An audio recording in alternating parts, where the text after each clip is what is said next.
আজকে আমরা কথা বলবো ইউআরএল এর একটা ইস্যু নিয়ে, যে ইস্যুটার নাম হলো ইউআরএল টু লং। ইস্যুটার নাম থেকে আপনারা বুঝতে পারতেছেন খুব জটিল কোনো ইস্যু না। বেসিক্যালি যদি আপনার ওয়েবসাইটের কোনো একটা পেজ থাকে যেই পেজের লিঙ্ক অনেক বড়, সেই ক্ষেত্রে ওই পেজটা গুগলে র্যাঙ্ক হবে, এটার চান্স খুব কম। অনেক বড় বলতে আমি বোঝাচ্ছি আসলে অনেক অনেক বড়। আপনারা এখানে স্যাম্পল দেখতে পাচ্ছেন, এই লিঙ্কটা দেখেন, বিশাল একটা লিঙ্ক, এবং এই লিঙ্কটা দেখেন আর একটা বিশাল লিঙ্ক। এবং এই যে এই লিঙ্কগুলো অবশ্যই গুগল কখনো, এই লিঙ্কগুলো আছে এরকম, মানে এগুলো তো আপনার পেজের লিঙ্ক না, আপনার ওয়েবসাইটের লিঙ্ক না, এগুলো অন্যান্য লিঙ্ক, আউটগোয়িং লিঙ্ক, আপনার ওয়েবসাইট থেকে অন্যান্য ওয়েবসাইটে চলে যাচ্ছে এই লিঙ্কগুলো। হাউএভার, যখন গুগলের বট এসে দেখবে যে আপনার ওয়েবসাইটে আপনি এত বড় একটা লিঙ্ক দিয়ে রাখছেন, তখন গুগল বট ভাবে যে এই লোকটা খুব একটা কেয়ারফুলি তার ওয়েবসাইট ম্যানেজ করে না। যদি করতো তাহলে সেটাকে সুন্দর একটা অ্যাঙ্কর টেক্সট দিয়ে দিত। এমনিতেই এটা একটা নেকেড লিঙ্ক, মানে উন্মুক্ত লিঙ্ক, তারপরে আবার এই লিঙ্কটা বিশাল, সেটা কোনোভাবেই ভালো ব্যাপার না। সেটা কিভাবে ফিক্স করবো আমরা ফার্স্টে এই ওয়েবসাইটে যাব, ওয়েবসাইটে যে এডিট পোস্টে যাব, এডিট পোস্টে যাওয়ার পরে খুঁজে বের করার চেষ্টা করবে এটা কোথায় আছে এই লিঙ্কটা। এটা একটা ফেসবুকের লিঙ্ক আমরা দেখতে পাচ্ছি। সো আমরা একটু দেখি এটা পড়তে এই আর্টিকেলটা, যে ফেসবুকের এই লিঙ্কটা খুঁজে পাওয়া যায় নাকি। এটা কি? না, এটা না। আমরা যদি আরেকটু নিচে নামি, এটা কি?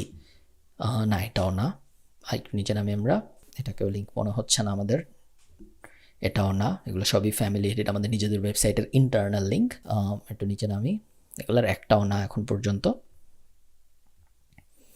নিচে নামতে থাকি আমি। ওকে, এগুলোর একটাও এখন পর্যন্ত আমার মনে হচ্ছে না লিঙ্ক। সো আমার মেইন ব্লগের ভিতরে লিঙ্ক নাই। সো মেইন ব্লগের ভিতরে যদি লিঙ্ক না থাকে তাহলে নিশ্চয়ই ব্লগের বাইরে কোথাও আছে। আমি আবার পেজটা ওপেন করি, নিচে নামি, রিজেক্ট। ওকে, মেইন ব্লগের ভিতরে এই লিঙ্ক ছিল না।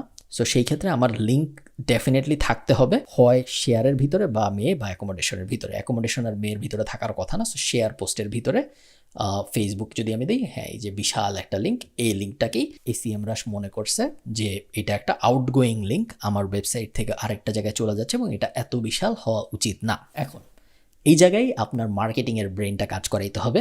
এই লিঙ্ক আমার দরকার এত বড়, বিকজ এত বড় লিঙ্ক ছাড়া আমি ফেসবুকে আমার পোস্ট শেয়ার করাইতে পারবো না। সো এটা আমি আসলে এইভাবেই রেখে দেবো, এটা আমি ফিক্স করবো না। এটা কোনো রিয়েল প্রবলেম না, এটা প্রবলেম, বাট এই প্রবলেম যদি আমি ফিক্স করতে যাই তাহলে আমার ওটা সরাই ফেলতে হবে। সেই ক্ষেত্রে মানুষ ফেসবুকে শেয়ারই করতে পারবে না আমার পোস্ট। সো আমি প্রবলেম রাখবো যেখানে গুগল মনক্ষুণ্ণ হবে, ভার্সেস আমি মানুষকে শেয়ার করতে দিব না ফেসবুকে। কোনটার গুরুত্ব বেশি? আমার মার্কেটিং ব্রেন বলতেছে যে ফেসবুকে শেয়ার করতে দিই আমি, গুগল একটু মনক্ষুণ্ণ হইলে সমস্যা নেই, আমি অন্য দিক থেকে গুগলকে হ্যাপি করার চেষ্টা করব। আপনার এসইও ব্রেন অন্য আরেকটা জিনিস বলতে পারে, এটা খুব সাবজেক্টিভ একটা জিনিস, এবং ডিফারেন্ট এসইও এক্সপার্ট পুরো জিনিসটাকে ডিফারেন্টলি চিন্তা করে। যে আমি সব কটা লিঙ্ক এভাবে চেক করবো যে এগুলো কি আসলেই সব সোশ্যাল শেয়ারের লিঙ্ক, নাকি কোনো জায়গায় আসলেই আমি একটা বড় লিঙ্ক ইউজ করে ফেলছি। সো আমি সব আস্তে আস্তে চেক করবো, বোঝা যাচ্ছে বেশিরভাগ না, অ্যাকচুয়ালি সবই আসলে সোশ্যাল শেয়ারের লিঙ্ক। সেগুলো আমার পক্ষে এখন চেঞ্জ করাটা সম্ভব না, উচিত। হাউএভার, কোনো ক্ষেত্রে আপনি যদি ওরকম একটা কেস পান যেখানে আপনার চেঞ্জ করে ছোট একটা লিঙ্ক বসানো সম্ভব বা একটা অ্যাঙ্কর টেক্সট দিয়ে র্যাপ করে ফেলানো সম্ভব, সেক্ষেত্রে আপনি অবশ্যই সেটা করবেন।